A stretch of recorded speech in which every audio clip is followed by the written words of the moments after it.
Hello friends, hope you are doing great. This is another video in our AWS Solution Architect Associate Certification series. Today we are going to discuss about Elastic Network Interfaces, also called ENI. To understand ENI, let's start with a simple idea. Just like our laptop or computer has a network card and an IP address, an EC2 instance also need networking so that it can communicate over the internet or within AWS. An elastic network interfaces is basically a virtual network card for an EC2 instance. Every EC2 instance must have at least one ENI. When you launch an EC2 instance, AWS automatically creates a primary ENI and attached it to the instances. This ENI always get a private IPv4 address, and a public IPv4 address is optional and is assigned only if public IP is enabled or if you attach an elastic IP while creating EC2 instances. So this is internet, and if you want to connect to this particular EC2 instance through internet, then you need a public IP so that using this public IP, the requester can request that particular resources and get the response back. Now, using the ENI, you will get this public IP. There are many more things like subgroup, subnet, VPC that we will discuss in later video in the series. But if you want to know about availability zone or like what is EC2 instance, then please check out my previous video. I have already published the video regarding availability zone and EC2 instance. Then you will able to get a fair idea about what is EC2 instance, what is availability zone. Now coming back to ENI. Now let's talk about primary and secondary ENI. So the primary ENI is created automatically and cannot be detached from the instances. But you can also manually create additional ENI, which we called secondary ENIs, and attach them to an EC2 instances.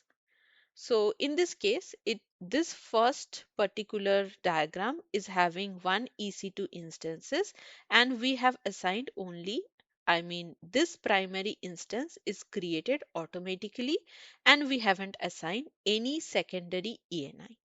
Now to attach a secondary ENI, what you need to do, you need to manually create the ENI.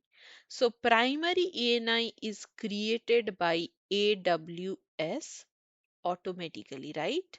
Automatically. But this is manual. You need to create it manually. Okay. So, and once you create a secondary ENI, you can attach it with this particular EC2 instances. And it's not about only like you created this ENI and if you attach with this particular instances, it's not like that. This secondary ENI can't be used in any other EC2 instances. It can be used, but there is a disclaimer. Like in the third diagram, you can see we have two EC2 instance. Let's say EC2A and this one is EC2B. Okay. So in this case, this is primary ENI. So we no need to worry about primary ENI because it is created automatically. Now this is the secondary ENI which we created manually. Okay. Now first we attached it with EC2A. But we want to for some reason we want to attach it with EC2B. So what we will do, we detach it from EC2A. This is A and this is B. We detach it from EC2A and then we reattach it with EC2B. This is how you can able to like attached a secondary ENI in different EC2 instances, not like one secondary ENI at a time can be attached with a different EC2 instance. It's not like that. It can attach with only one EC2 instance at a time, but you can detach it and again reattach it with another EC2 instance. Now, what is the advantage of that one? Why we use a secondary ENI? So the advantage of secondary ENI is that they can be detached from one EC2 instance and attached to another EC2 instance that I have just told you. Now, why do we need this? Let's say we have EC2 instance A with a secondary ENI attached. If instance A goes down, so now it is attached with this one is attached with A. Okay, it is attached with A. Now this instance is down for some reason. This instance is down. What we will do, if instance A goes down, instead of changing IP address, we can detach the ENI and attach it with option B. So what we will do, we will attach it with this secondary ENI, we will attach it with option, EC2 instance 2. Because the ENI keeps the same private IP or the public IP, user or application can continue to connect with the same IP address without any IP change.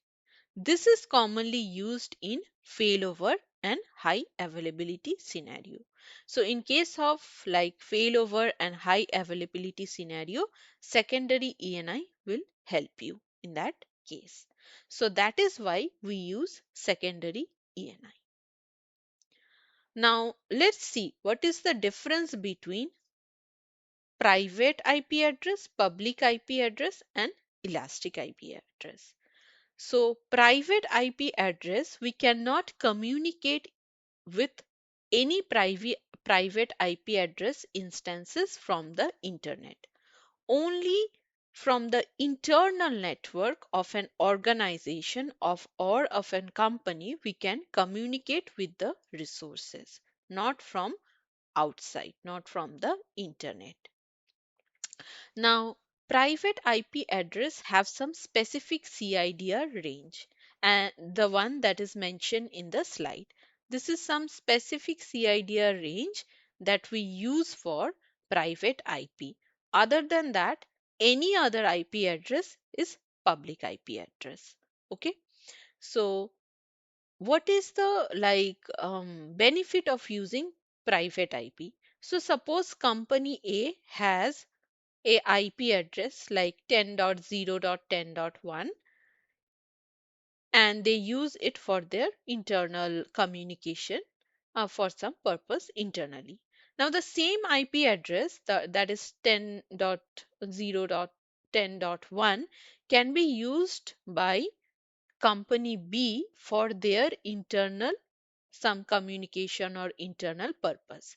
Company A will not able to access that resources of company B using the same IP address because it is private IP address. So same IP address IP ranges can be reused by different organization without conflict. Now when we create an EC2 instance or launch an EC2 instance, it will get a private IP by default using the ENI, right? Now, if we stop the EC2 instance and start it again, the private IP will not change. It will remain as is. Now, coming to public IP. Public IP is like we can connect with the public IP through internet. So if any EC2 instance having any public IP, we can access it from the internet. But there is some difference, like there should be some security group mentioned, something is there, but we will cover that later on. So if something is public, then we can connect it with the from the internet. There is another thing is it can be like, unlike the private IP which can be reused, public IP can't be reused. Once a particular public IP has been used by someone, that means it is used. You can't reuse that one. So it is globally unique across the internet. Once it is used, you can't use that one. And public IP is assigned to an EC2 instances only if the setting is enabled during the instance launch. And there is one more problem with public IP associated with EC2 instances is that when EC2 instance stopped and started, in that case, your public IP will change. So that is one problem with the public IP in EC2 instances. Now coming to elastic IP. Elastic IP is a static public IPv4 address provided by AWS, and you need to, like, it is provided by AWS, but you need to manually allocate it and attach it with an EC2 instance or ENI, and it remains same even if you stop an EC2 instance, start an EC2 instance, it will remain same. The elastic IP will remain same. And AWS does charge for elastic IP. So, yeah, that is what the difference between private, public, and elastic IP address.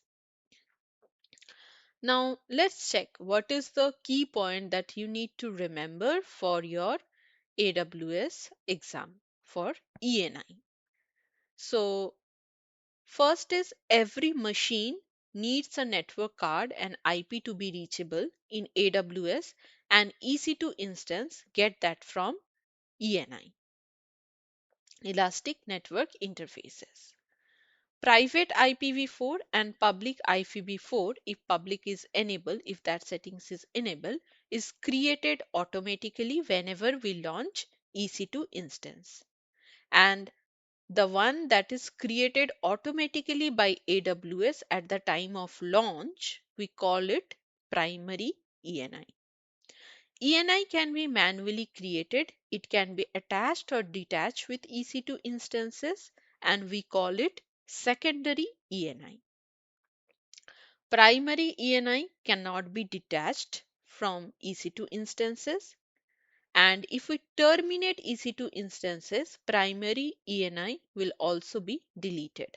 But the secondary ENI, that is the one that we created manually, will remain and will not be deleted if we delete an EC2 instance where the secondary ENI is associated. So it will not get deleted. ENI are bound to an availability zone. That is, suppose you created an ENI in AZ1. I mean, you can say like AP South 1. So you cannot use that one in AP South 1B. So if you created an ENI in this one, so